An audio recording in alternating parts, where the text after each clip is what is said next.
श्री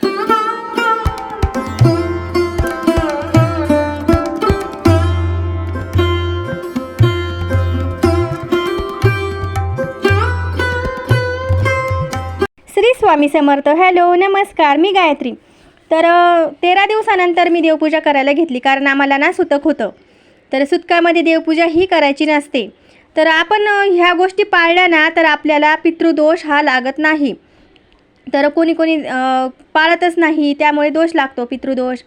तर 13 दिवस किंवा 4 दिवस 4-5 दिवस आपल्याला विटाळ मासिक धर्माचा पण प्रॉब्लेम अडचण असती, ते सुद्धा आपल्याला पाळायचं असतं.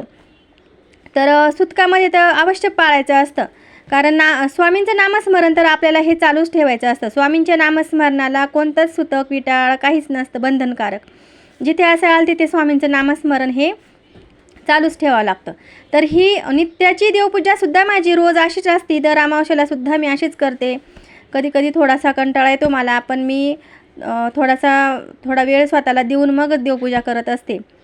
तर देवपूजा करताना तुम्हाला मी आज रविवार विशेष हळदीचे सुद्धा महत्त्व सांगणार आहे. पूजा करताना हाताला व मानेजवळ हळदीचा छोटा तिलक लावल्याने गुरुप्रबळ होऊन वाणीमध्ये शुद्धता येते. पूजेनंतर कपाळावर हळदीचे तिलक केल्याने कार्यात सफलता मिळते. तर तिसरा उपाय आहे, घराच्या मुख्य उंबऱ्यावर गोमूत्र मिश्रित हळदीच्या 3 रेषा काढल्याने घरात नकारात्मक शक्ती प्रवेश करत नाहीत. चौथा उपाय आहे, अंघोळीच्या पाण्यात हळद घालून स्नान केल्याने म्हणजे अंघोळच केल्याने शारीरिक मानसिक शुद्धता येते. करिअरच्या क्षेत्रात म्हणजे सफलतासाठी हा प्रयोग अचूक आहे. तर हळदीच्या गाठीला तलम कपड्यात गुंडाळून डोक्याजवळ ठेवल्याने वाईट स्वप्न पडत नाहीत. बाहेरील वाईट हवेपासून संरक्षण होते. आणि लग्न संबंधित सुद्धा आज मी रविवार असल्यामुळे, खंडोबाचा वार असल्यामुळे आज तुम्हाला मी 1-2 उपाय लग्न संबंधित सुद्धा सांगणार आहे, ज्यांचे विवाह जमत नाही. तर दर गुरुवारी श्री गणेशाला 1 चिमूटभर हळद लावल्याने लग्न संबंधीतील येणाऱ्या अडचणी दूर होतात. दुसरा उपाय आहे, भगवान विष्णू आणि लक्ष्मी मातेच्या प्रतिमेच्या मागे हळदीची पुडी लपवून ठेवल्याने घरात लग्नाचे योग लवकर बनतात. तर असा हा हळदीचा महिमा आहे, भंडाऱ्याचा महिमा आहे. तर अजून एक तिसरा उपाय आहे की हळदीच्या माळेने कुठल्याही देवतेचा मंत्र जप केल्याने त्या व्यक्तीस विलक्षण मानसिक ताकद मिळते. सर्वात महत्त्वाचं, आपली मानसिक ताकद महत्त्वाची असते, इच्छाशक्ती महत्त्वाची असते. तेव्हा स्वामी आपल्याकडून सर्व करून घेतात. जर आपली इच्छाच नसली तर त्यात स्वामी काही करू शकत नाहीत, कारण आपली इच्छा, मानसिक ताकद यावर सगळं अवलंबून असतं. तर सेवेमध्ये असताना आपली इच्छाशक्ती, ताकद हे सगळं असं प्रबळ राहिलं पाहिजे. तर स्वामींकडे आपण विनंती करायची की स्वामी, तुमची सेवा करताना मला शक्ती द्या, मला उत्साह द्या. तर ही अशी विनंती केल्यानंतर स्वामीसुद्धा आपल्याकडून सर्व सेवा करवून घेतात. तर मीही नवीन होते तेव्हा मलासुद्धा देवपूजा करायचा कंटाळा यायचा. तर आता घरामध्ये मला देवपूजा करताना खूप मन प्रसन्न वाटतं. पहिले खूप जड वाटायचं देवपूजा करताना सुद्धा, आता एकदम हलकं वाटतं. तर हा हत्ती मी केंद्रातून, ही गजांत लक्ष्मी आहे, ही पाहिजेलच प्रत्येक देवघरामध्ये. तर हे मी केंद्रातून आणलेली होती. तर अशी सुंदर देवपूजा झाली. नंतर देवांना अष्टगंध मी लावायला घेतला, आणि मग अष्टगंध केशरयुक्तसुद्धा घ्यायचा असतो, तो पण छान असतो, किंवा पिवळ्या हळदीचा. हा सुंदर अष्टगंधामध्ये कधी पण आपण गुलाबजल मिक्स करून अष्टगंध देवांना लावायचा. पण आज मी थोडं पाणीच टाकून घेतलं. तर अशी ही देवपूजा करत असताना तुम्हाला आज रविवार विशेष हळदीचे मी महत्त्व सांगितलं आहे. हळद म्हणजे भंडारा. तर रविवार हा खंडोबाचा वार आहे. तर माझे हळदीचे महत्त्वांचे हे जे उपाय मी सांगितले आहेत ते तुम्ही नीट ऐका, आणि वाटल्यास तर एका वहीवर नोंद करून ठेवा, लिहून ठेवा. तर हा व्हिडिओसुद्धा दुसऱ्यांपर्यंत शेअर करा. याच्यामध्ये मी हळदीचे सुद्धा महत्त्व सांगितलेले आहे. तर हा सुंदर महाराजांना फेटासुद्धा मी दुकानातून आणलेला होता. महाराजांसाठी मी किती काय करून काय नाही असं मला होतं. तर माझ्याकडे पैसे आले की मी महाराजांसाठी काही ना काही खरेदी करत असते. कुठे माळ घेईल, कुठे दर गुरुवारी माझे 2-1 किलो फुलं असतात. आणि हे सर्व अशी माझी देवपूजा नित्याची असते. तर हा कलश म्हटला तर चला कलशातलं पाणी पण झाडांना ओतून देऊ. कलशातलं पाणी तुळशीला ओतायचं नाही, तर ते आपण एखाद्या झाडांच्या बुंध्याशी ओतायचं असतं. तर आज पानं पण लावायचे होते. तर उद्या पौर्णिमा आहे, तर उद्या पण रोजच कलश भरायचा असतो आपल्याला देवघराजवळ. रोज कलशातलं पाणी बदलायचं असतं. तर अशी सुंदर देवपूजा करत असताना आई भगवतीची सुद्धा आपल्या हातून सेवा झाली पाहिजे. तर कलशाला 5 आंब्याचे पानं लावायचे. त्यामध्ये पाणी, नाणं, सुपारी, हळद कुंकू वाहून कलशाची पूजा करायची. कारण कलश हा आपल्या कुलदेवीचा प्रतीक असतो. साक्षात कुलस्वामिनी आपली त्यामध्ये विराजमान असते. आणि शुक्रवारची कोल्हापूर महालक्ष्मी आईची सेवा मला करायला खूपच आवडते. माझे व्हिडिओ तुम्ही पाहिलेच असणार. तर हा कलश आपण पौर्णिमेला सुद्धा भरायचा आहे, दर पौर्णिमेला. आणि रोज या कलशातलं पाणी बदलायचं असतं. तर अष्टगंधाने स्वस्तिक काढून घेतलं. सुंदर असं अष्टगंधाचं स्वस्तिक हे मी फूल वाहिलं, जास्वंदीचं फूल. आज फुलंच काही मला मिळाले नाही, तर शेजारच्या आमच्या एका ताईंकडून फुल आलं. तर महालक्ष्मी आई असा आशीर्वाद देत असते, फुलंच डोक्यावरून पडत असतात. तर हा आशीर्वाद मला कायम मिळत असतो. स्वामींचा सुद्धा असा आशीर्वाद मला कायम मिळत असतो. तर सर्व मंगल मांगल्ये शिवे सर्वार्थ साधिके शरण्ये त्र्यंबके गौरी नारायणी नमोस्तुते.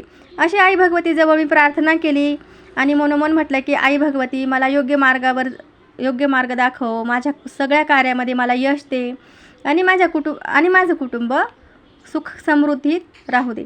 मुलांची ही शाळेमध्ये प्रगती होऊ दे. तसं कुलस्वामिनीजवळ आपण हे मागायचं असतं, तरच ती आपल्याला येते. ती आई असती. खरं तर देवाजवळ काही मागायचं नसतं, पण आईजवळ मागायचं असतं. तर असं आई भगवतीची ही सेवा मी करून घेतली. त्यानंतर दीप प्रज्वलित केला, धूपदीप आईला ओवाळून घेतलं. त्यानंतर सुंदर रांगोळी काढायला घेतली.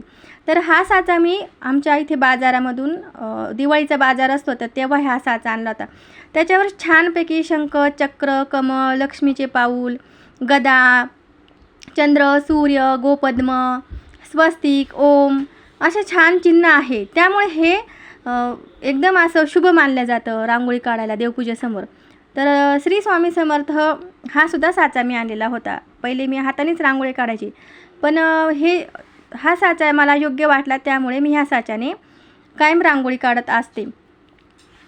तर आज काही माझ्याकडे पांढरी रांगोळी नव्हती, त्यामुळे मी लाल रांगोळीनेच लक्ष्मीचे पावलं काढून घेतले. तर दारावर आमच्या छान भरपूर रांगोळ्या येत असतात विकायला. तर मी केवढ्या मोठ्या नवरात्रामध्येच घेऊन ठेवत असते. त्या रांगोळ्या मला वर्षभर पुरतात. तर अशी सुंदर रांगोळी, पण पांढऱ्या रांगोळीशिवाय मज्जाच नाही. पांढरी रांगोळी ही खूप शुभ मानली जाते, पण कलरची रांगोळी ही आपल्या आयुष्यात सुद्धा रंग भरते. तर असंही छान रांगोळीचं स्वस्तिक थोडंसं हे आलं. पण इकडे पण स्वामींची मी रांगोळी काढायला घेतले. पहिले साच्यावर छान फुलं होते, ते लाल फुलं करून घेतले. जांभळ्या कलरने मी छानपैकी स्वामींचं रंगवून घेतलं ते नाव. आणि ह्या साच्यातून ह्या रांगोळ्या अशा काढून घेतल्या छानपैकी. तर तुम्हाला सुद्धा हे असे श्री स्वामी समर्थांची रांगोळी आवडली असेल तर चॅनलला लाईक करा, माझ्या व्हिडिओला लाईक करा. आणि रांगोळीवर कधी पण हळदी कुंकू व्हायचं असतं.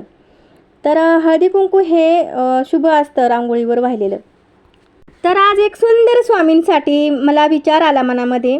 स्वामींवर विश्वास ठेवणारा माणूस कधीच एकटा नसतो, कारण संकटातही स्वामी त्याचा हात सोडत नाहीत.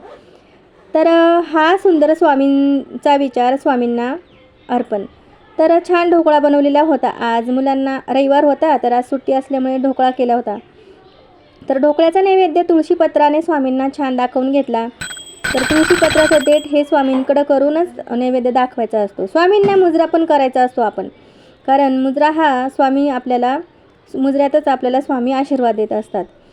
तर हा मुजरा करून झाल्यानंतर थोडा वेळ म्हटला तर चला स्वामींसमोर ध्यान लावूया. तर आज आम्हाला सुतक असल्यामुळे 13 दिवस पूर्ण झाल्यानंतर मी ही देवपूजा केलेली आहे. रोज माझी एवढीच देवपूजा असते. तर देवपूजेला कंटाळा तर मला कधीच येत नाही. एखाद दिवशी आला तर मुलं करून घेतात, पण आज 13 दिवसानंतर मी सुंदर देवपूजा केली. आज मला खूप छान वाटत आहे. महाराजांना आज नैवेद्य दाखवला, धूप, दीप, अगरबत्ती, आपलं फुलं वगैरे वाहून आज स्वामींना खूप प्रसन्न वाटत असेल. तर ही सुंदर अशी देवपूजा केली, कलश पण भरून घेतला. तर उद्या पौर्णिमा आहे. वटपौर्णिमेच्या सर्वांना हार्दिक शुभेच्छा.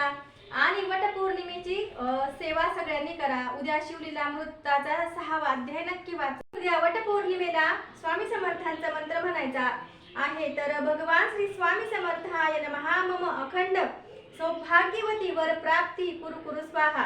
हा मंत्र सगळ्या विवाहित स्त्रियांनी, सर्व ताईंनी हा मंत्र उद्या वटपौर्णिमेला म्हणायचा आहे. श्री स्वामी समर्थ. थोड्या वेळ आता मी स्वामींसमोर थोडा वेळ मी ध्यान लावून बसणार आहे. तर ध्यानाला तुम्ही थोडा 1-2 सेकंद थांबा.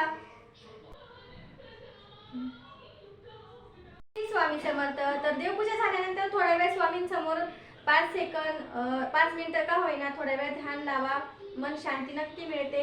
व्हिडिओ आवडल्यास लाईक, शेअर आणि सबस्क्राईब करा. सर्वांना श्री स्वामी समर्थ आणि वटपौर्णिमेच्या खूप शुभेच्छा.